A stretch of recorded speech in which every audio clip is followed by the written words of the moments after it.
oyentes de Radio Sefarad, bienvenidos como cada 2 semanas a Milim, la historia de las diásporas, de la mano, como siempre, de Alicia Benmergui. ¿Qué tal, Alicia?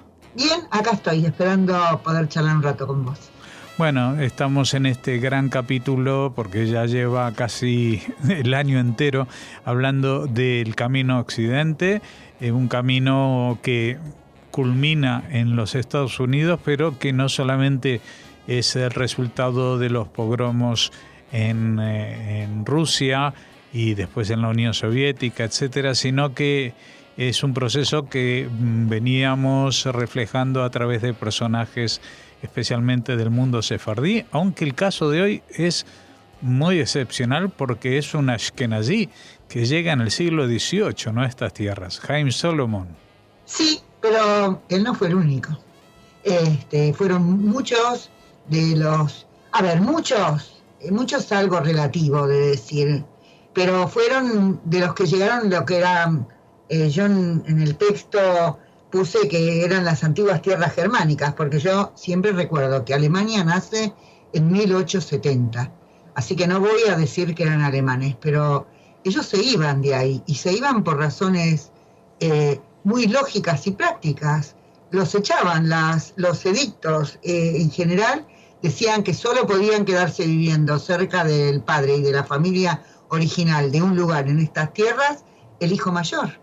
Entonces los más jóvenes tenían que salir a buscar dónde vivir y dónde poder seguir con su existencia. Y bueno, esta es una de las razones por las que no había pogroms, pero la verdad que para los judíos no eran tierras así de acogida, ni muy benevolentes, ni nada que tuviera... Ciertamente un pogrom es algo mucho peor, pero bueno, sí, esta gente se iba y se fue a América buscando una vida mejor. Esa es la verdad. Uh-huh.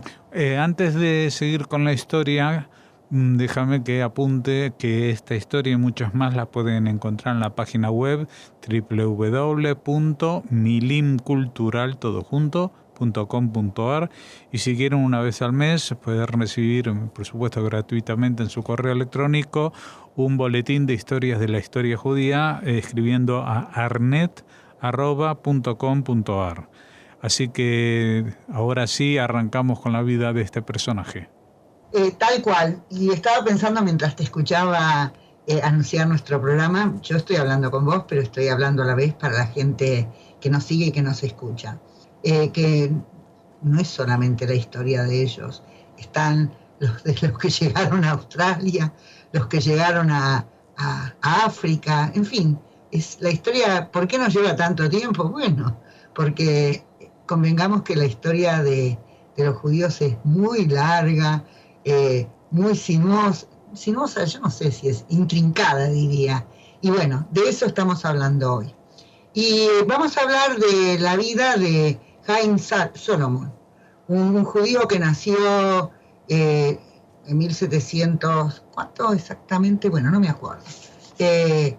Nació en Polonia y cuando llega a su juventud, que debe haber sido, vaya a saber lo que era ser joven en aquella época, empieza a circular por Europa, a tratar de conocer otros países. Estamos hablando de Europa occidental, y también se cruza a Inglaterra. Lo que a él le permiten estos viajes y estos recorridos es aprender lenguas, que es algo muy importante, era muy importante en aquella época, porque digamos que en general la comunidad ashkenazí estaba bastante cerrada en sí misma, y era una comunidad que su lengua común y corriente era el yiddish. No es como esta historia de los sefaradíes, sobre todo de los que estamos hablando nosotros, que eran potentados, gente de muy buen vivir, de muy buena condición económica, que circularon por los 7 mares. No todos los sefaradíes tampoco tuvieron esta suerte ni este privilegio. También estaban los que se quedaron ligados a las zonas donde tenían que vivir y vivían también, no sé si no había pogromos, pero tenían también vidas durísimas. Y además también muchos de ellos, como fue el caso después del Imperio Otomano, hablaban solo el ladino o el judaísmo, como se dice habitualmente. Bueno, entonces tenemos Haim Solomon, que habla varias lenguas, que evidentemente era muy inteligente y muy capaz, y que después se traslada a Nueva York. Quiero decir más cosas que no tienen que ver solo con lo que estamos hablando de Haim Solomon, si me permitís. Lo que quiero contar es la historia de la masonería. ¿Por qué quiero hablar de la masonería? Bueno, porque la masonería fue muy importante en la Revolución americana. Yo voy a decir norteamericana porque yo también soy americana, soy latinoamericana, sudamericana, y los judíos que viven en el norte de Norteamérica para nosotros son norteamericanos. Y entonces la masonería tuvo una importancia enorme en la lucha que desarrollaron contra Inglaterra, con la nación o el Estado que los sujetaba y dominaba. Y esto fue así también porque estuvo muy relacionada con los franceses, con la masonería francesa, que puso dinero y esfuerzo también para que esta revolución o esta lucha por la independencia de Estados Unidos tuviera lugar.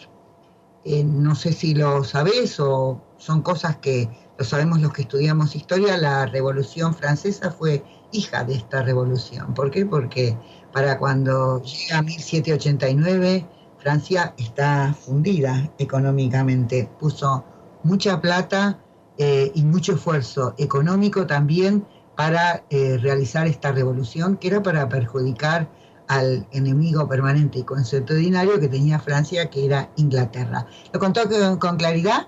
Ahora sí, ha quedado muy claro.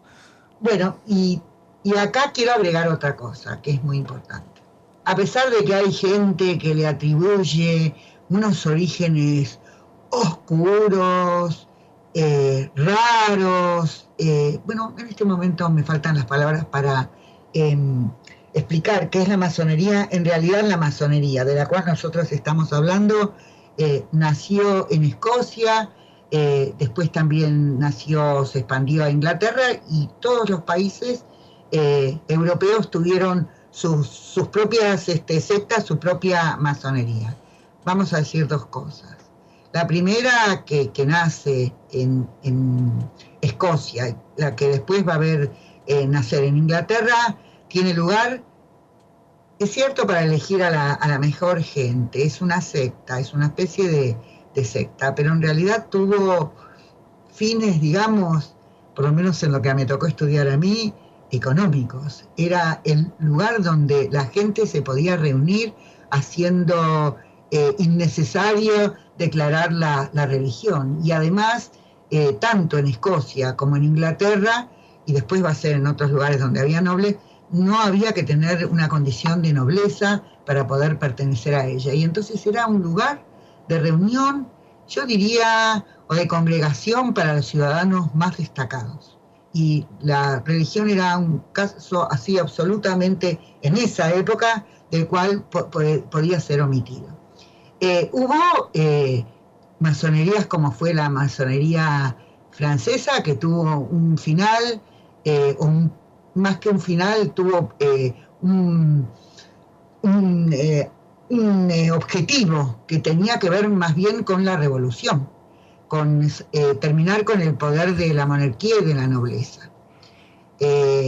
Hay una ópera que se llama Las bodas de Fígaro, que la hizo Mozart, y donde comienza, tiene su historia ahí en Francia, con el tema de cómo veía la burguesía a la monarquía y a la nobleza como un factor de atraso y opresión.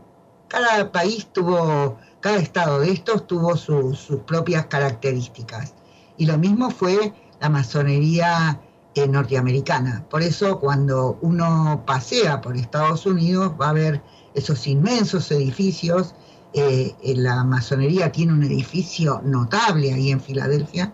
Yo lo vi con mis propios ojos Y lo mismo se puede ver en Washington, un edificio de la masonería importantísimo.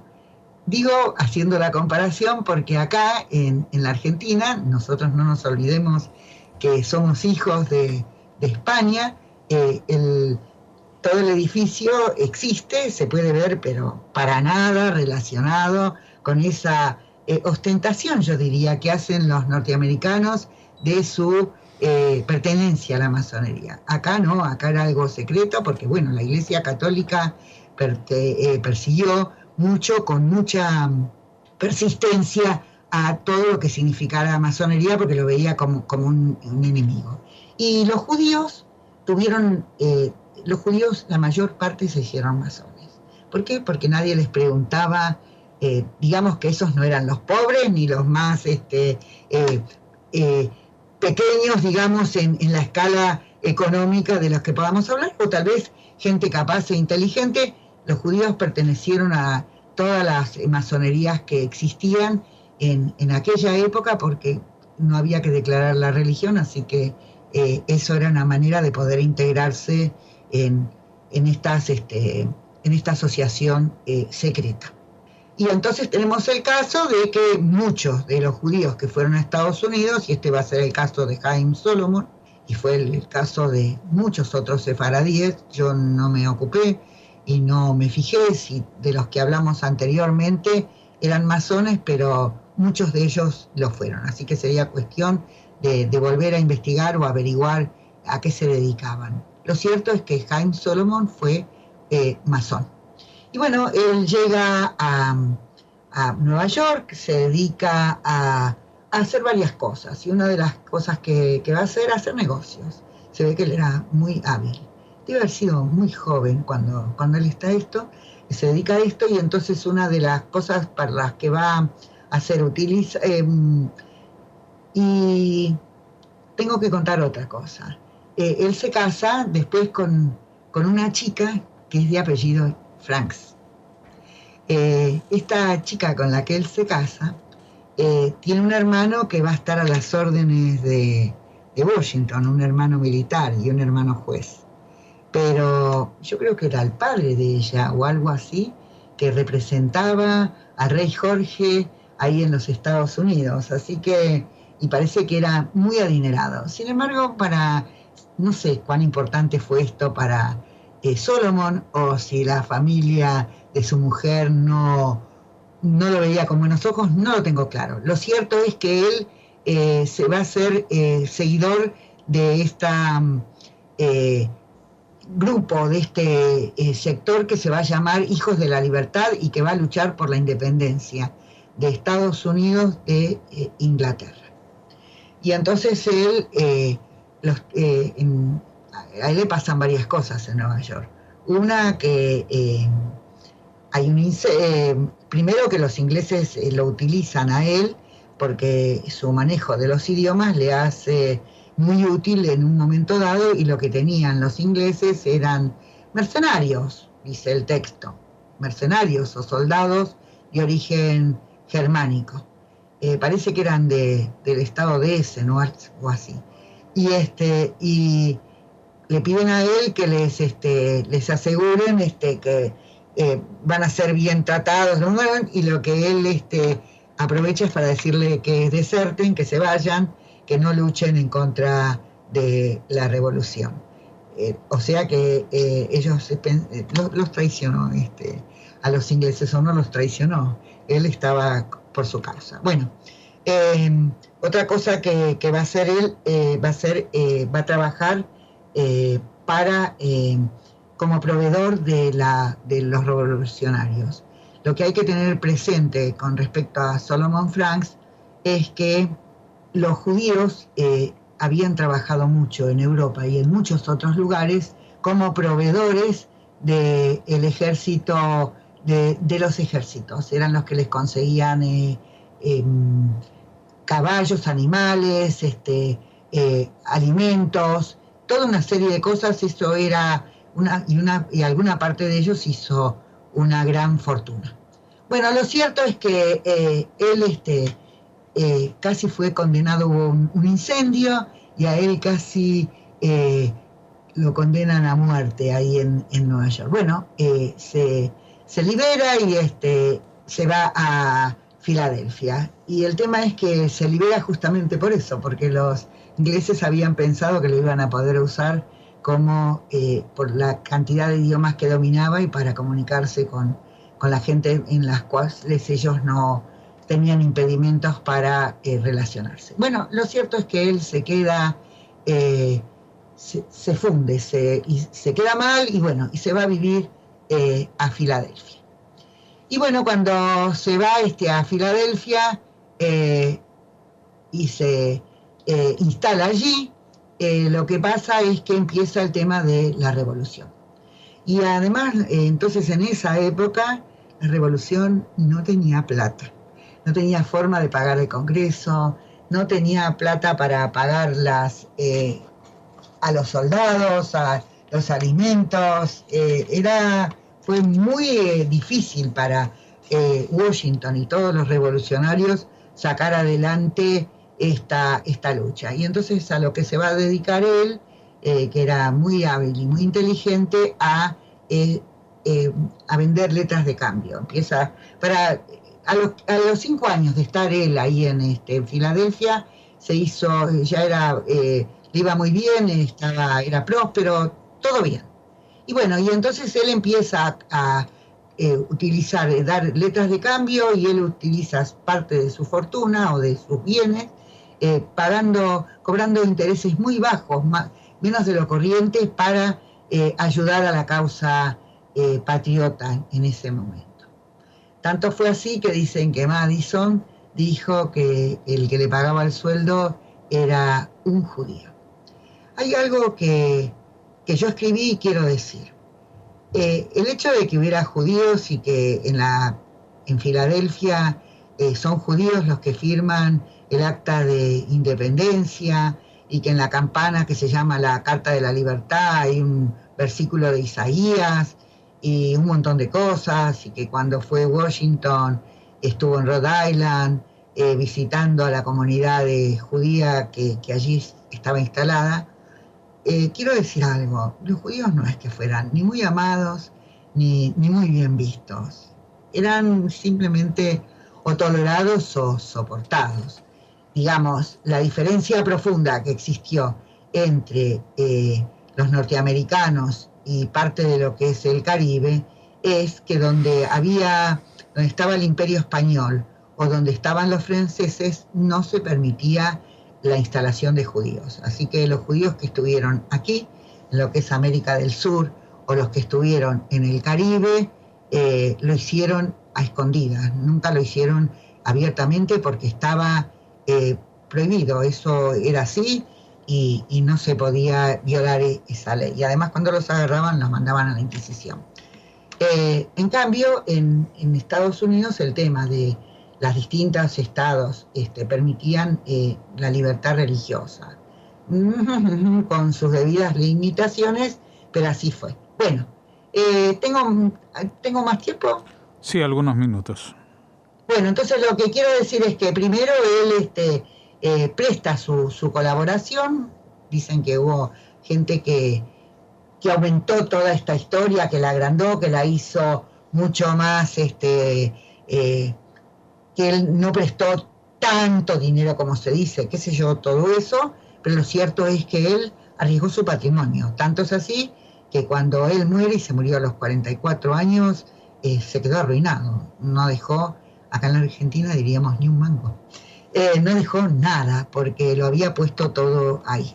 Y cuando el hijo pide alguna restitución o algo así, uno de los hijos, él, le dijeron que no, que ya se había perdido todo. Creo que le hicieron una medalla, y él figuró, me parece, creo que después en estampillas.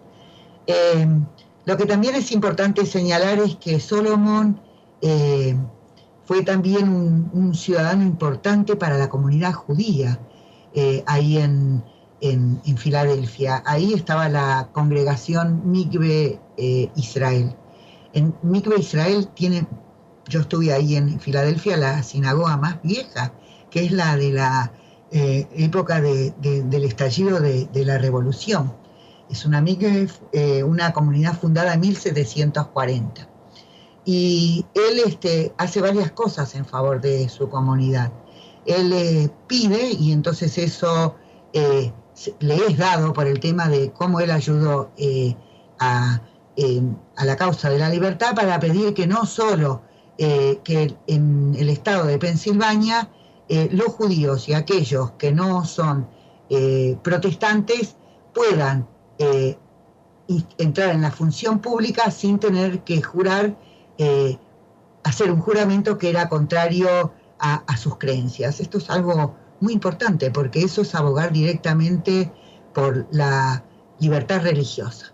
Él trabajó por el bien de la comunidad, ayudando a los judíos pobres, hizo un montón de cosas en esa comunidad a la que él perteneció, pero como ya lo conté, y además el tema de trabajó muy en contra también de todas las